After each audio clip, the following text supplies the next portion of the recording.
Good news ಅನ್ನ ಕೊಟ್ಟ ಅಪ್ಪು ಮಗಳು ಧೃತಿ. ಹೌದು ಸ್ನೇಹಿತರೆ, ಒಂದು ಅಶ್ವಿನಿ ಪುನೀತ್ ರಾಜ್ಕುಮಾರ್ ಅವರು ಒಂದು ಗುಡ್ ನ್ಯೂಸ್ ಅನ್ನ ಕೊಟ್ಟಿದ್ದಾರೆ. ಅಪ್ಪು ಮಗಳು ಧೃತಿಯ ಬಗ್ಗೆ ಒಂದು ಗುಡ್ ನ್ಯೂಸ್ ಅನ್ನ ಕೊಟ್ಟಿದ್ದಾರೆ. ಅಷ್ಟಕ್ಕೂ ಒಂದು ಮದುವೆ ಯಾವಾಗ ಒಂದು ಧೃತಿ ರಾಜ್ಕುಮಾರ್ ಅವರದು, ಇವರೇನಾದರೂ ಕನ್ನಡ ಇಂಡಸ್ಟ್ರಿಗೆ ಕಾಲಿರ್ತೀರಾ ಅಂತಕ್ಕಂಥ ಸುದ್ದಿಗಳನ್ನು ಹಲವಾರು ಅಭಿಮಾನಿಗಳು ಕೇಳ್ತಾ ಇದ್ರು. ಇದಕ್ಕೆ ಒಂದು ಫುಲ್ ಪಾಯಿಂಟ್ ಅನ್ನ ಒಂದು ಅಶ್ವಿನಿ ಪುನೀತ್ ರಾಜ್ಕುಮಾರ್ ಅವರು ಇಟ್ಟಿದ್ದಾರೆ. ಒಂದು ಗುಡ್ ನ್ಯೂಸ್ ಅನ್ನ ಕೂಡ ಕೊಟ್ಟಿದ್ದಾರೆ. ಸೊ ಒಂದು ಕನ್ನಡ ಇಂಡಸ್ಟ್ರಿಗೆ ಒಂದು ಧೃತಿ ಪುನೀತ್ ರಾಜ್ಕುಮಾರ್ ಅವರು ಕಾಲಿಡ್ತಾ ಇದ್ದಾರೆ. ಸೊ ಹೇಗೆ ಕಾಲಿಡ್ತಿದ್ದಾರೆ, ಏನು ಒಂದು ಅಪ್ಪು ವಂಶಸ್ಥರು ಅಂದರೆ ಒಂದು ಎಲ್ಲರಿಗೂ ತಿಳ್ಕೊಳ್ಳುವಂಥ ಕ್ಯೂರಿಯಾಸಿಟಿ ಇದ್ದೇ ಇರುತ್ತೆ. ಸೊ ಏನು ಒಂದು ಧೃತಿಯವರ ಮದುವೆ ಯಾರ ಜೊತೆ ಆಗಲಿದೆ, ಸೊ ಏನು ಅಪ್ಪನ ಆಸೆ ಏನಿತ್ತು, ಒಂದು ಅಪ್ಪನ ಆಸೆಯನ್ನು ಈಡೇರಿಸಬೇಕು ಅನ್ನೋ ಮಾತನ್ನ ಇಲ್ಲಿ ಪುನೀತ್ ರಾಜ್ಕುಮಾರ್ ಅವರು ಹೇಳ್ತಾರೆ. ಅಷ್ಟಕ್ಕೂ ಏನಾಯಿತು, ಏನು ಅಪ್ಪನ ಆಸೆ ಇತ್ತು, ಸೊ ಏನಾಯಿತು, ಧೃತಿಯ ಒಂದು ಪುನೀತ್ ರಾಜ್ಕುಮಾರ್ ಅವರು ಯಾವ ನಟಿಯಾಗಿ ಒಂದು ಕನ್ನಡ ಇಂಡಸ್ಟ್ರಿಗೆ ಕಾಲಿಡಲಿದ್ದಾರೆ, ಇದೆಲ್ಲದರ ಬಗ್ಗೆ ಸಂಪೂರ್ಣವಾದ ಮಾಹಿತಿಯನ್ನು ಈ ಒಂದು ವಿಡಿಯೋದಲ್ಲಿ ನಾನು ನಿಮಗೆ ತಿಳಿಸ್ಕೊಡ್ತೀನಿ. ಅದಕ್ಕೂ ಮೊದಲು ನೀವು ನಮ್ಮ ಚಾನಲ್ಗೆ ಹೊಸಬರಾಗಿದ್ದರೆ, ನೀವೇನು ನಮ್ಮ ಚಾನಲನ್ನು ಸಬ್ಸ್ಕ್ರೈಬ್ ಮಾಡಿಲ್ಲ ಅಂದರೆ ಈ ಕೂಡಲೇ ಸಬ್ಸ್ಕ್ರೈಬ್ ಮಾಡಿ. ಹಾಗೆ ಒಂದು ಪಕ್ಕದಲ್ಲಿರೋ ಬೆಲ್ ಐಕಾನ್ನ ಪ್ರೆಸ್ ಮಾಡೋದ್ರ ಮೂಲಕ ನಮಗೆ ಸಪೋರ್ಟ್ ಮಾಡಿ. ಹಾಗಿದ್ರೆ ತಡ ಯಾಕೆ ಮಾಡೋದು, ಬನ್ನಿ ಸ್ನೇಹಿತರೆ ವಿಡಿಯೋನ ಸ್ಟಾರ್ಟ್ ಮಾಡೋಣ. ಇನ್ನು ಮೊದಲನೇದಾಗಿ ನೋಡ್ಬೇಕಪ್ಪ ಅಂತಂದ್ರೆ ಒಂದು ಅಪ್ಪು ಅವರ ಬಗ್ಗೆ ಹೇಳಬೇಕಂದ್ರೆ ಒಂದೆರಡು ಮಾತಲ್ಲ, ಒಂದು ಭಾವುಕ ಧ್ವನಿನೇ ಬಂದ್ಬಿಡುತ್ತೆ. ಸೊ ಹಲವಾರು ಜನರಿಗೆ ದಾನ ಧರ್ಮವನ್ನ ಮಾಡ್ತಾ ಹಲವಾರು ಜನರ ಕಣ್ಣಿಗೆ ದೇವರಾಗಿ ಇಂದಿಗೂ ಕೂಡ ನೆಲೆಸಿದ್ದಾರೆ. ಹಲವರ ಮನೆಯಲ್ಲಿ ಅಷ್ಟೇ ಅಲ್ಲ, ಎಲ್ಲರ ಮನೆಯಲ್ಲೂ ಕೂಡ ಒಂದು ಅಪ್ಪು ಅವರ ಫೋಟೋ ಯಾವ ರೀತಿಯಾಗಿದೆಯಪ್ಪ ಅಂತಂದ್ರೆ ಒಂದು ದೇವರ ಸ್ಥಾನದಲ್ಲಿ ಅಪ್ಪು ಅವರ ಫೋಟೋ ಇದೆ. ದೇವರ ಫೋಟೋಗಳನ್ನ ಎಲ್ಲಿ ಹಾಕ್ತಾರೋ ಅಲ್ಲಿಯೇ ಒಂದು ಅಪ್ಪು ಅವರ ಫೋಟೋಗಳನ್ನ ಹಾಕ್ತಾ ಇದ್ದಾರೆ. ಸೊ ತುಂಬಾ ಖುಷಿ ಆಗುತ್ತೆ, ಒಬ್ಬ ಕನ್ನಡದ ನಟ ಇಷ್ಟೊಂದು ಮಾಡಿದ್ದಾರೆ ಅಪ್ಪ ಅಂತಂದ್ರೆ.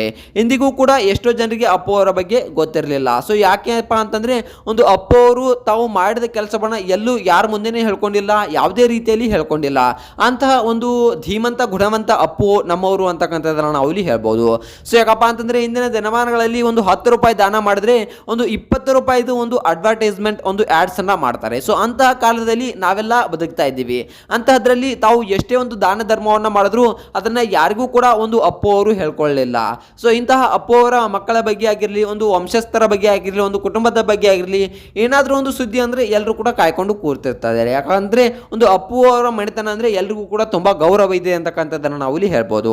ಇನ್ನು ನೋಡ್ಬೇಕಪ್ಪ ಅಂತಂದರೆ ಅಪ್ಪು ಅವರು ತಮ್ಮ ಮಗಳ ಮೇಲೆ ತುಂಬಾನೇ ಒಂದು ಪ್ರೀತಿ ಇದ್ರು, ದೊಡ್ಡ ಮಗಳ ಮೇಲೆ, ಧೃತಿ ಅವರ ಮೇಲೆ. ಸೊ ಈಗ ಒಂದು ಅಶ್ವಿನಿ ಪುನೀತ್ ರಾಜ್ಕುಮಾರ್ ಅವರು ಒಂದು ಗುಡ್ ನ್ಯೂಸ್ ಅನ್ನು ಕೊಟ್ಟಿದ್ದಾರೆ. ಒಂದು ಅಪ್ಪು ನಿಮ್ಮ ತಂದೆ ಆಸೆ ಇದು ಅನ್ನೋ ಮಾತನ್ನು ಕೂಡ ಒಂದು ಧೃತಿ ಪುನೀತ್ ರಾಜ್ಕುಮಾರ್ ಅವರಿಗೆ ಹೇಳಿದ್ದಾರೆ ಅಂತಕ್ಕಂಥದ್ದನ್ನು ನಾವು ಇಲ್ಲಿ ನೋಡ್ಬೋದು. ಇನ್ನು ಅಷ್ಟಕ್ಕೂ ಏನಾಯ್ತು, ಏನು ಗುಡ್ ನ್ಯೂಸ್ ಅನ್ನ ಕೊಡ್ತಿದ್ದಾರೆ ಅನ್ನೋದನ್ನ ನೋಡ್ಬೇಕಪ್ಪ ಅಂತಂದ್ರೆ ಇತ್ತೀಚೆಗಷ್ಟೇ ಒಂದು ವಿದ್ಯಾಭ್ಯಾಸ ಕೂಡ ಒಂದು ಕಂಪ್ಲೀಟ್ ಆಯಿತು ಒಂದು ಧೃತಿ ಪುನೀತ್ ರಾಜ್ಕುಮಾರ್ ಅವ್ರದ್ದು. ಸೊ ಒಂದು US ಅಲ್ಲಿ ಇವರು ಒಂದು ಡಾಕ್ಟರೇಟ್ ಅಂದ್ರೆ ಒಂದು ಡಿಗ್ರಿಯನ್ನು ಕಂಪ್ಲೀಟ್ ಮಾಡೋಕ್ಕೆ ಹೋಗಿದ್ರು. ಸೊ ಒಂದು ಅಪ್ಪು ಅವರು ಮರಣ ಹೊಂದಿದಾಗ ಕೂಡ ಬಂದಿದ್ರು. ಸೊ ಇನ್ನು ಅಪ್ಪು ಅವರಿಗೆ ತುಂಬ ಆಸೆ ಇತ್ತು, ನನ್ನ ಮಗಳು ಸರಿಯಾಗಿ ಒಂದು ಶಿಕ್ಷಣವನ್ನು ಕಲಿತು ಏನಾದರೂ ಮಾಡಬೇಕು ಅನ್ನೋದು.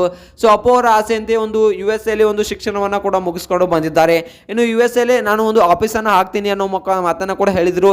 ಅದನ್ನು ಕೇಳಿದ ಅಶ್ವಿನಿ ಪುನೀತ್ ರಾಜ್ಕುಮಾರ್ ಅವರು, ಬೇಡಮ್ಮ, ನಾನು ಈಗಾಗಲೇ ತುಂಬ ನೊಂದಿದ್ದೇನೆ. ಸೊ ನಿಮ್ಮ ತಂದೆಯನ್ನು ಕಳೆದುಕೊಂಡು ನನಗೆ ತುಂಬ ಫೀಲ್ ಆಗ್ತಾ ಇದೆ. ಸೊ ನಿಮ್ಮ ತಂದೆನೂ ಕೂಡ ನನ್ನ ಜೊತೆ ಅಲ್ಲ, ನೀನು ಕೂಡ ಅಲ್ಲಿ ಹೋದರೆ ನಾನು ಒಬ್ಬಳೇ ಏನು ಮಾಡಲಿ ಇಲ್ಲಿ ಅನ್ನೋ ಮಾತನ್ನು ಕೇಳಿದ್ದಾರೆ. ಇನ್ನು ನೋಡ್ಬೇಕಪ್ಪ ಅಂತಂದ್ರೆ ತಾಯಿಯ ಭಾವುಕ ಮಾತುಗಳನ್ನ ಕೇಳಿ ಒಂದು ಕಣ್ಣೀರನ್ನ ಹಾಕುತ್ತಾ, ಸೊ ಇಲ್ಲಮ್ಮ ನೀನು ಹೇಳಿದಾಗೆ ಕೇಳ್ತೀನಿ ಅನ್ನೋ ಮಾತನ್ನ ಕೂಡ ಇಲ್ಲಿ ಒಂದು ಧೃತಿ ಪುನೀತ್ ರಾಜ್ಕುಮಾರ್ ಅವರು ಹೇಳಿದ್ದಾರೆ. ಇನ್ನು ನೋಡ್ಬೇಕಪ್ಪ ಅಂತಂದ್ರೆ ಒಂದು ಗುಡ್ ನ್ಯೂಸ್ ಅನ್ನ ಕೂಡ ಕೊಟ್ಟಿದ್ದಾರೆ. ಇನ್ನು ಏನಪ್ಪ ಅಂತಂದ್ರೆ ಕನ್ನಡ ಇಂಡಸ್ಟ್ರಿಗೆ ಕೂಡ ಕಾಲಿಡ್ತಾ ಇದ್ದಾರಂತೆ. ಸೊ ಯಾವ ರೀತಿಯಾಗಿ ಕಾಲಿಡ್ತಿದ್ದಾರೆ ಏನು ಅನ್ನೋದ್ರ ಬಗ್ಗೆ ಇನ್ನೂ ಕೂಡ ಸ್ಪಷ್ಟನೆಯಾಗಿ ಒಂದು ಮಾಹಿತಿ ಕೂಡ ಸಿಕ್ಕಿಲ್ಲ. ಆದಷ್ಟು ಬೇಗ ನಾನು ನಿಮಗೆ ಅಪ್ಡೇಟ್ ಅನ್ನ ಮಾಡ್ತೀನಿ. ಇನ್ನು ಒಂದು ಹೇಳ್ಬೇಕಪ್ಪ ಅಂತಂದ್ರೆ ಒಂದು ಧೃತಿ ಪುನೀತ್ ರಾಜ್ಕುಮಾರ್ ಅವರು ಒಂದು ಮದುವೆ ಕೂಡ ಆಗಲಿದೆ ಅಂತ ಅವ್ರದ್ದು ಒಂದು ಇದು ಅಪ್ಪು ಅವರ ಆಸೆ ಅಂತೆ ಅಂತಕ್ಕಂಥ ಸುದ್ದಿಗಳು ಕೂಡ ಹರಿದು ಬರ್ತಾ ಇವೆ. ಇನ್ನು ಆದಷ್ಟು ಬೇಗ ನಾನು ನಿಮಗೆ ಅಪ್ಡೇಟ್ ಕೊಡ್ತೀನಿ. ಈ ಒಂದು ಮಾಹಿತಿ ಬಗ್ಗೆ, ಧೃತಿ ಅವರ ಬಗ್ಗೆ ನಿಮ್ಗೆ ಏನು ಅನ್ನಿಸ್ತೆ ಅನ್ನೋದನ್ನ ಕಮೆಂಟ್ ಮಾಡಿ.